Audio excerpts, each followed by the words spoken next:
Assalomu alaykum, urmattou mugallimler, urmattou zamanbap ustadlar. Barыңыздарды бүгүнкү сабакта көрүп турганыбызга абдан кубанычтабыз. Бүгүнкү видео сабагыбыз Kahoot онлайн платформасында өзүбүз түзгөн онлайн тестти кантип окуучуларга таратуунун Kahoot'тун англисче версиясында үйрөнүп алабыз. Биз сиздер менен биринчи сабакта регистрациянын өтүүнү үйрөндүк жана регистрациядан өттүк. Экинчи сабакта онлайн тест түзүүнү үйрөндүк. Ал эми үчүнчү сабакта мына эки тилде тең орусча жана англисче версияларында кантип түзгөн онлайн тестибизди окуучуларга таратууну жакшы үйрөнүп алабыз. Даяр болсоңуздар, баштайбыз. Албетте интернетти текшерип көрөбүз. Үчүнчү сабагыбызда онлайн тест таратууда албетте сизге проектор керек болот. Себеби проекторду ноутбугуңузга улап, суроолор негизи проектордон чыгып турат. Ал эми суроо жооптордогу ал эми окуучулар белгилөөсү үчүн варианттар окуучулардын телефонунан түстөр аркылуу чыгып турат. Интернет текшерип көрөбүз.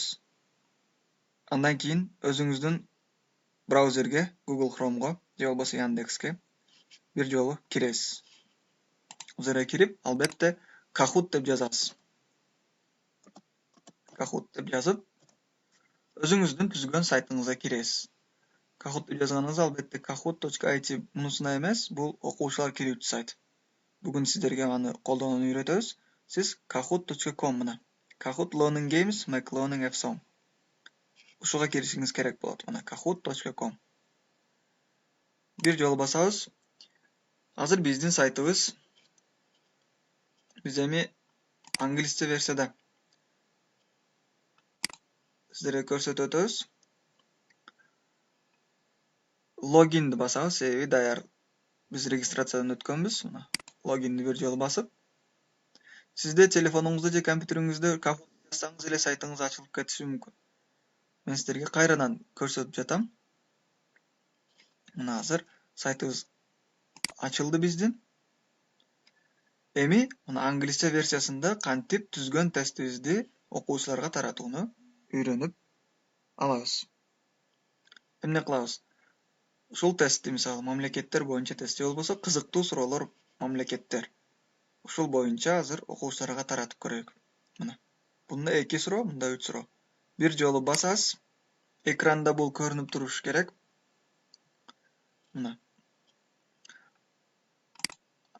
Эми чыккандан соң экраныңыздын сол бурчунда play деген бөлүмчө бар. Мына көрүшүңүз мүмкүн жашыл түстө.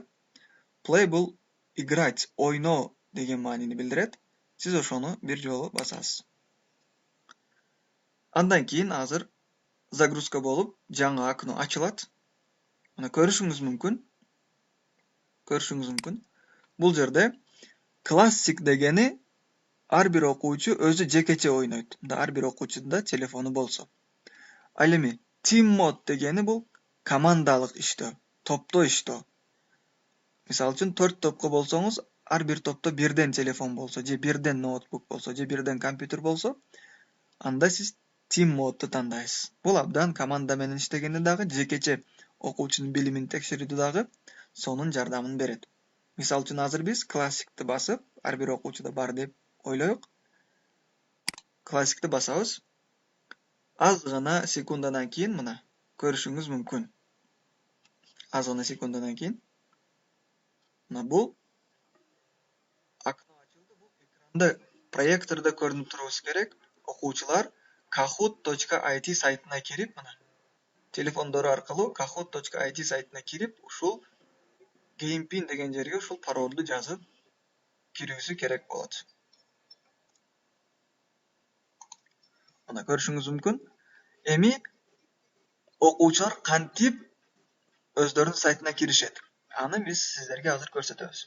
Окуучулар телефонун интернетин күйгүзүп, Google Chrome'га киришет. Же болбосо каалаган бир интернет браузерине кирет. Google Chrome.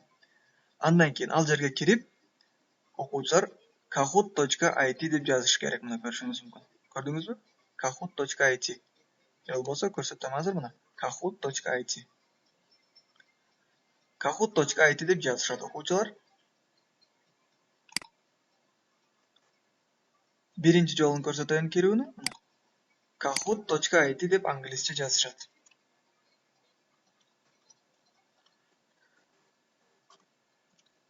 Kahoot.it деп жазып киришет.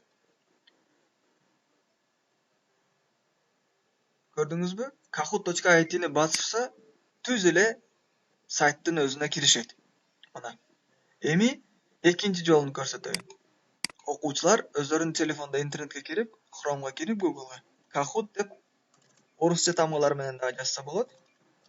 Мына Kahoot деп жазып, орусча тамгалар менен дагы мына. Интерди бир жолу басышат.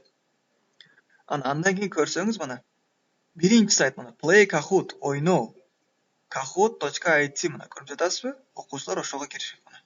Kahoot.it. Астындагысы бул мугалимдики, бул окуучулардык. Бир жолу басышат. Мына көрдүңүзбү? Мындай кылса дагы окуучулардын телефонунда мына ачылды.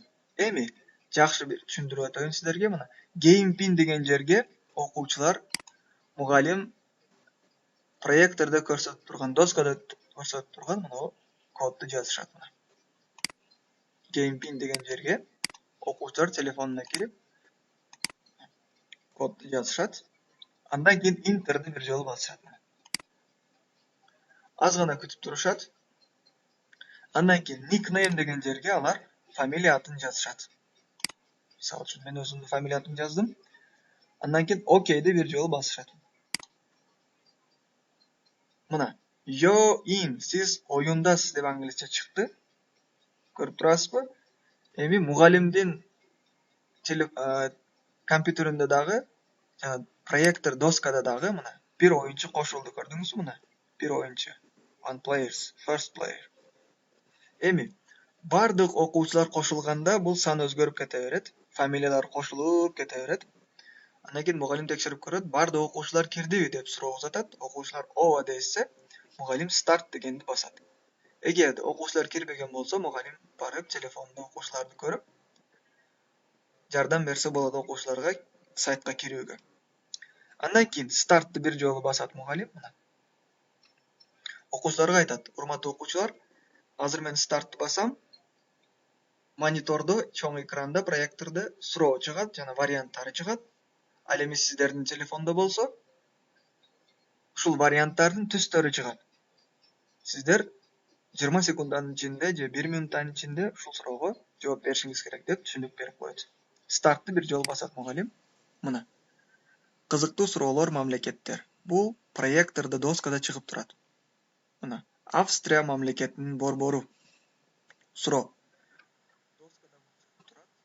Көрдүңүзбү? Убакыт кетип жатат. Варианттары. Окуучулар бул жерге карап жакшы көрүп, өздөрүнүн телефонунда чыккан вариантты белгилешет.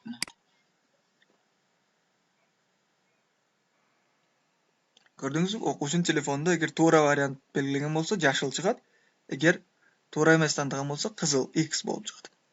Мугалим өзүнүн сайтына кирип көрүп, мына, чоң экранда көрсөтүп, next бир жолу басат экинчи суроого өтүү үчүн. Мына, ким биринчи орунда экендигин да көрсөтүп турат. Next бир жолу басып, Рим шаары кайсы мамлекетте жайгашкан? Бул өзү экинчи суроо башталды. Көрдүңүзбү? Буга дагы 30 секунда берилген. Азырынча эч ким жооп берген жок. Окуучулар экранга карап, суроону көрүп, варианттарын көрүшөт жана өздөрүнүн телефонунда карап белгилешет. Мына, мисалы үчүн, Рим. Көрдүңүзбү? Туура белгиледик. Бул окуучунун телефонунда чыгып турат, ал эми мугалимде мына чоң экранда бул натыйжа чыгат. Ким туура эмес белгилегенин дагы көрсөтүп турат бул жерде. Ким туура белгилегенин дагы. Next мугалим бир жол басат. Мына, бизде 2 суроо эле эди. Ошон үчүн 2 суроого туура жооп берип, мына алтын медалды алдык. Ким биринчи орунда экендигин дагы көрсөтөт. Көрдүңүзбү? Эми мугалим бул натыйжаларды сактап коюу үчүн же болбосо аны чыгарып алса дагы болот. Get feedback'ке бир жол басып, Save results. Муну басса, результаттар сакталып калат. А эми View report. Муну бир жолу басса, натыйжалар чыгат мына. Таблица аркылуу Excel форматта чыгып турат. Мына көрүшүңүз мүмкүн, мына. Канча упай. Мугалим мына бул вариант, бул натыйжаларды скачать этип алса дагы болот, көчүрүп Excel форматта, андан кийин ушул натыйжаларга карап бааларын дагы коюп бере берет. Көрүшүңүз мүмкүн. Downloads англисче. Принтерден чыгара алсаңыз да болот, албетте ноутбугуңуз принтерге туташкан болсо. Мына көрүшүңүз мүмкүн. Бир жолу басабыз. Азыр скачать болот. Мына көрдүңүзбү? Мына скачать болуп чыкты. Бир жолу басып, азыр ачып көрсөтөйүн сиздерге. Excel форматта натыйжаларды канча окуучу катышкан болсо, мына ушундай натыйжаларды сизге чыгарып берет. Мына көрдүңүзбү? Final scores, мына ким канча упай топтоду, Kahoot summary, упайлар, quiz, мына суроолор дагы чыгат. Экинчи суроо дагы чыкты. Мына көрдүңүзбү? Бардыгыны текшерип алсаңыз болот. Бул абдан кызыктуу жана абдан пайдалуу программалардын бири болуп эсептелинет. Урматтуу мугалимдер, бүгүн биз сиздер менен өзүбүздүн Kahoot сайтыбызда англисче версиясында кантип түзгөн онлайн тестибизди окуучуларга таратууну үйрөнүп алдык. Албетте бул видео сабакты көрүп, жакшы үйрөнүп, андан кийин аткарып көрүңүз. Мен ойлойм, барыңыздарга түшүнүктүү болду, аткарып ийгиликтерге жетсеңиз болот. Ошону менен биздин Kahoot боюнча видео сабагыбыз аягына чыкты. 6 видео сабакты сиздер менен өттүк. Бул видео сабактар сиздер менен калат. Каалаган учуруңузда көрүп, үйрөнүп, кайталасаңыз болот. Барыңыздарга ийгиликтерди каалайбыз. Терең урматтоо менен Элдор Далиев. Кийинки программаларда, кийинки видео сабактарда көрүшкөнгө чейин сак саламатта жүрүңүздөр.